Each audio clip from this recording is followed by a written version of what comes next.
श्री स्वामी समर्थ. जय जय स्वामी समर्थ. स्वामी भक्तांनो, आज मी तुमच्यासाठी नाही रे नाही कोणाचे कोणी भाग 13 घेऊन आलेली आहे. आत्तापर्यंत आपण पाहिलं की सदानंद आणि पार्वतीबाईंची मोठी मुलगी गौरी हिचं लग्न ज्या घरामध्ये झालं त्या सासरच्या मंडळींनी तिचा छळ करून तिला मारून टाकलं आणि गौरीच्या 2 मुलींना सांभाळण्यासाठी सावध राहायचा जाच नको म्हणून गौरीची छोटी बहीण दुर्गा हिच्याशी मुलाचं लग्न लावून दिलं. दुर्गाला सुरुवातीला सासरच्या मंडळींनी खूप चांगलं बघितलं, चांगलं लक्ष दिलं. पण जेव्हा दुर्गानेही मुलीला जन्म दिला तेव्हा सासरच्या लोकांनी दुर्गालाही गौरीसारखाच छळ करण्यास सुरुवात केली. परंतु दुर्गा काही गौरी नव्हती, दुर्गा कडक स्वभावाची होती. जेव्हा सासरच्या मंडळींनी तिला त्रास द्यायला सुरुवात केला तेव्हा दुर्गाने तेवढ्याच क्षमतेने त्यांचा प्रतिकार केला. आणि दुर्गाचं हे रूप पाहून, दोघांची उडालेली घाबरगुंडी पाहून दुर्गाच्या ध्यानात आले की आपल्या ताईच्या मृत्यूला आपली सासूबाई आणि आपला नवराच जबाबदार आहेत. यावरून सिद्ध होते. परंतु कोर्टात हे सिद्ध करणार कसे? कारण कोर्टात एकदम भक्कम पुरावा पाहिजे, तो आपल्याकडे नाही आहे. परंतु ह्या दोघांना अद्दल तर घडवायलाच पाहिजे. पण कशी? किंचित विचारमग्न झाली, परंतु उत्तर सापडले नाही. पण काहीतरी करायला हवं असा विचार मनात सुरू असतानाच सुशीलाबाई बोलली, सुनबाई, काहीतरी गैरसमज होतोय तुझा. त्यावर दुर्गा ठाम पूर्ण स्वरात बोलली की काही गैरसमज होत नाही आहे माझा. कोणीतरी खोटं नाटं सांगून तुझे कान भरलेत. आणि खरे सांगायचे, आम्ही तुझ्या बहिणीला मारलेलं नाही आहे. कारण आम्ही जर तुझ्या बहिणीवर अत्याचार केले असते तर तुझ्या बहिणीने तुला किंवा आईवडिलांना सांगितले नसते का? त्यावर दुर्गा गप्प बसली. कारण खरंच तिची बहीण आपल्या सासूबाईबद्दल कधीच काही बोलली नव्हती. परंतु मगाशी उडालेली घाबरगुंडी हीच साक्ष देत होती की आपल्या बहिणीचे मारेकरी हेच आहेत. तोच धागा पकडून दुर्गा बोलली, ते कोर्टात पुराव्यानिशी सिद्ध होईल.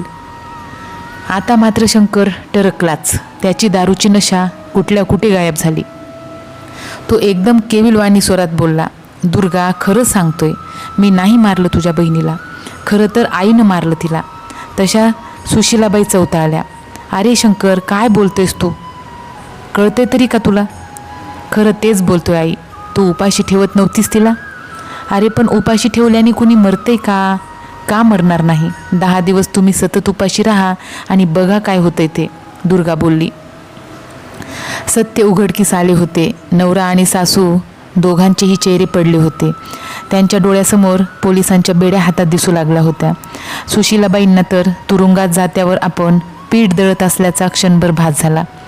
तशा त्या एकदम किंचाळल्या. नाही, मला तुरुंगात जायचं नाही आहे. सुनबाई, मला माफ कर. माझ्याकडून ही चूक झाली, हे मी मान्य करते. पण मला पोलिसांच्या हवाली करू नकोस. असे बोलून तिने दोन्ही हात जोडले. क्षणापूर्वीचा उग्र चेहरा आणि क्षणात शरणागती.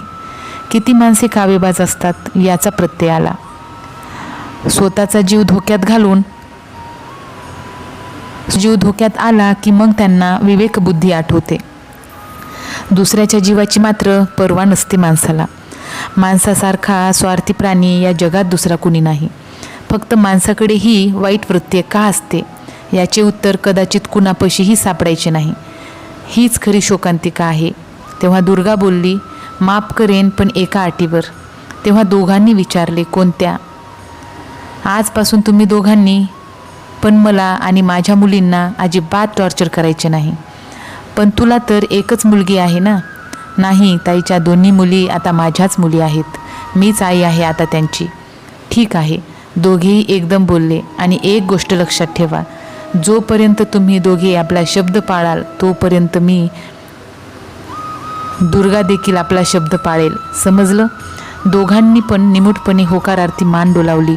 तसे दुर्गाच्या चेहऱ्यावर विजयी हास्य उमटले. आणि मग ती स्वयंपाकघरात निघून गेली. आणि जशी आत गेली तशी सुशीलाबाई बोलली, तुरुंगात जाणं वाचलं, नाहीतर ह्या महामायेनं काय केलं असतं कुणास ठाऊक.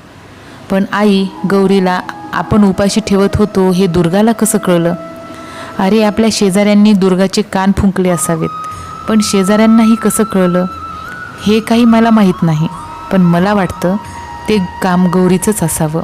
मरता मरता आम्हाला तुरुंगात पोचविण्याचा बंदोबस्त करून गेली.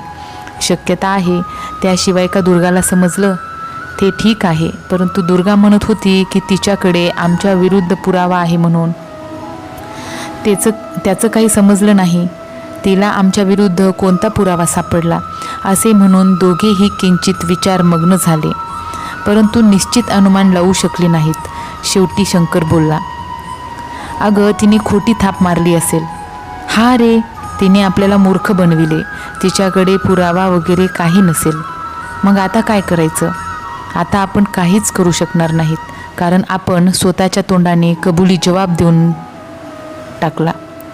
आता गप्प राहण्यातच आपलं हित आहे. अगं आपण तिच्यासमोर कबुली जबाब दिला ना, कोर्टात दिलेला नाही. भले आपण कोर्टात कबुली जबाब दिलेला नाही आहे, परंतु पोलिसांच्या मारापुढे आपला निभाव लागणार नाही. म्हणून काही दिवस गप्प बसावं आणि दुर्गाला संपवण्याचा काहीतरी दुसराच मार्ग शोधावा लागेल. खरंय, दुर्गा दरवाजाच्या आड उभी राहून दोघांचं संभाषण ऐकत होती. जेव्हा दोघांचे संभाषण संपलं तेव्हाच ती एकदम निश्चिंत मनाने स्वयंपाकघरात निघून गेली, कारण तिची योजना सफल झाली होती. तिला फक्त त्यांच्या मनात भीती निर्माण करायची होती. ती केली. तसं पण सासूला आणि नवऱ्याला तुरुंगात पाठवून आता तिला काहीही साध्य होणार नव्हतं. शिवाय त्यांच्याविरुद्ध ठोस पुरावा पण तर नव्हता. केवळ शेजाऱ्यांच्या सांगण्यावरून तिने अंधारात तीर मारला आणि तो तीराने अचूकपणे निशाणा साधला होता, बस इतकेच. परंतु त्या दिवसापासून तिची सासूबाई आणि नवरा एकदम सुतासारखे सरळ झाले होते. म्हणून दुर्गाने पण आपली मर्यादा ओलांडली नाही. सासूबरोबर सून होण्याचे कर्तव्य आणि नवऱ्याबरोबर पत्नी होण्याचे कर्तव्य व्यवस्थितपणे पार पाडत होती. त्यानंतर त्यांच्यात मुलावरून कधीच वाद झाला नाही. कारण हे बघा, मुलगी अथवा मुलगा होणे हे आमच्या हातात नाही आहे, कारण त्याचे बीज तुमच्यापाशी आहे. तुम्ही जे देणार तेच आम्ही तुम्हाला रोपाच्या रूपात देणार. जर आडातच पाणी नसेल तर पोहऱ्यात कुठून येणार? मी असं म्हणत नाही. त्याला सर्वस्व तुम्ही गुन्हेगार आहात, कारण तुम्हालाही माहीत नसते तुम्ही जे बी पेरले ते कोणते आहे. मग मला सांगा, तुम्हाला माहीत नाही ना मला माहीत नाही, मग गुन्हेगार मी कशी? खरे तुझं. आणि आपल्या मुलींचा तिरस्कार करत जाऊ नका. तुम्ही जन्माला घातले ना त्यांना, मग त्यांचे चांगल्या प्रकारे संगोपन करा. त्यांना तुमचे प्रेम द्या. मग बघा त्या खुशीने कशा बागडतील.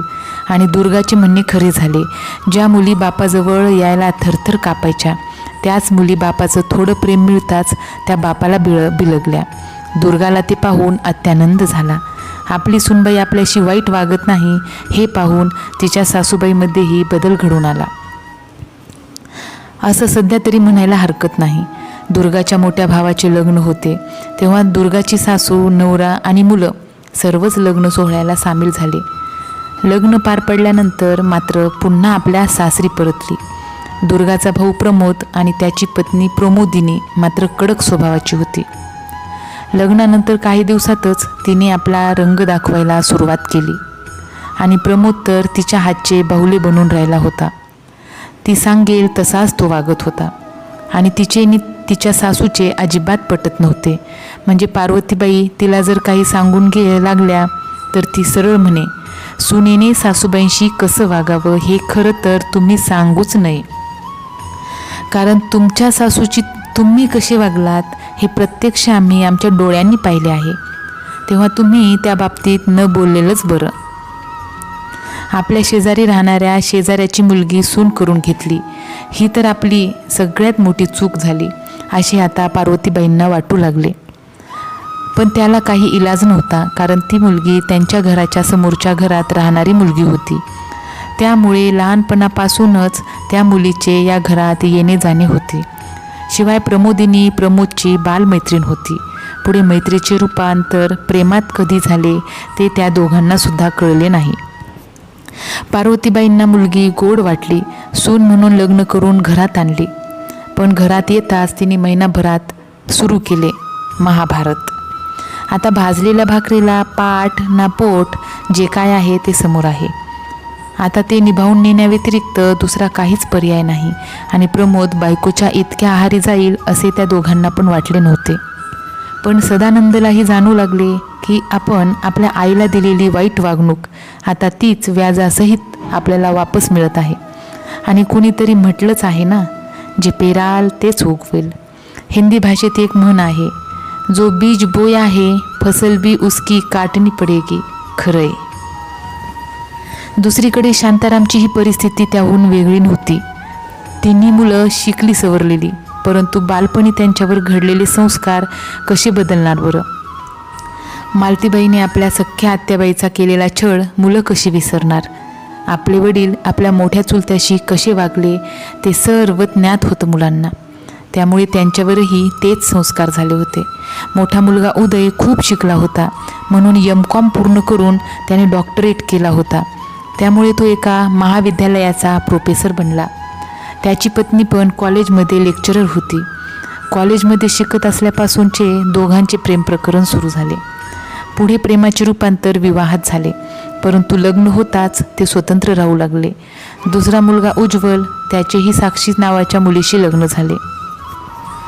ती स्वभावाने चांगली होती, परंतु तिने स्वतंत्र राहणेच पसंत केले. ती आपल्या नवऱ्याला घेऊन रत्नागिरीला राहायला गेली. सर्वात धाकटी मुलगी उज्ज्वला. तिचे शिक्षण BSc झालं होतं. ती एका मोठ्या कंपनीत मोठ्या हुद्द्यावर काम करत होती. तिचे एका बँक मॅनेजरशी लग्न झाले. तिने सुद्धा आपल्या पत्नीसोबत स्वतंत्र राहणेच पसंत केले. त्यामुळे उज्ज्वलाच्या नवऱ्याला आपल्या पत्नीच्या हट्टापायी आपल्या आईवडिलांपासून दूर राहावे लागले. हे सारे कशामुळे घडले तर बालपणी त्यांच्यावर झालेल्या संस्कारामुळे. म्हणून माणसाने आपल्या आईवडिलांशी प्रेमाने वागावे, तेव्हाच आपली मुलंसुद्धा आपल्याशी प्रेमाने वागतील. ही वस्तुस्थिती आहे, पण आपण ती नजरअंदाज करतो, म्हणून आपल्या नशिबीही तेच येते. असो. शांतारामला आपल्या कृत्याचा आता पश्चाताप होऊ लागला, पण आता त्याचा उपयोग काय? एक म्हणे, बैल गेला आणि झोपा केला, अशी अवस्था झाली होती त्यांची. आता पूर्वीचा काळ राहिलेला नव्हता. पूर्वी कसं होतं, ह्या जन्मात करा आणि पुढील जन्मात फेडा. पण आताचं युग वेगळं आहे. ह्या जन्मात केलेल्या पापाची फळे ह्या जन्मात मिळणार आणि परमेश्वर ती फेडायला भाग पाडतोच. म्हणूनच माणसाने चांगले कर्म करावे, म्हणजे चांगले फळ मिळते. कारण भाग्य कर्मानुसार असते.